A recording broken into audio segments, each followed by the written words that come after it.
So this is part one of how you can get government contracts or contracts without registering in sam.gov, not having to worry about sam.gov, not having to worry about the federal side. So I know you've been told throughout this whole government contracting journey to register in SAM, get your cage code, and all these contracts are going to come raining down on you. Well, guess what?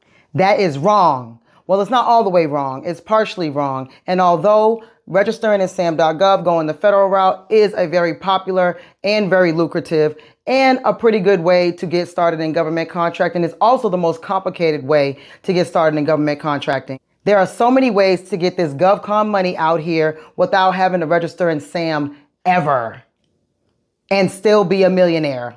Okay, so I know you're asking, Sheena, what is the actual secret, right? The secret is you can get contracts with schools that you actually attended, schools that your children currently attend, that have attended in the past, and that includes local universities, middle schools, high schools, elementary schools, tech schools, any schools that you have went to or your children have went to, even someone that you know actually works inside of a school or inside of a school system. So the next question I know you're asking is, okay, Sheena, so I have gone to this school, I have gone to this college, I've gone to this elementary school.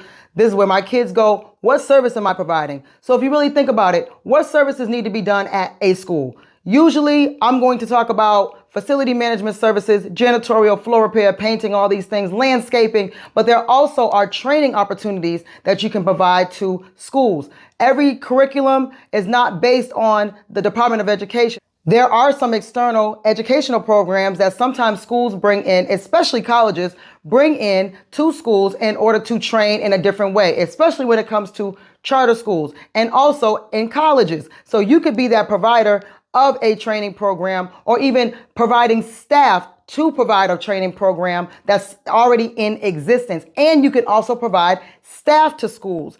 For you to provide a staff member to a school system or a college, that is actually a contract, and you never have to register in SAM. All you have to do is register in your local school system. So that is exciting, right? You don't have to worry about getting your cage code and doing all these things. All you have to do is make nice with someone who works in the school system, with those you have built relationships in your children's school, and just ask them, hey, do you have janitorial services that are needed? Hey, do you need an educational program?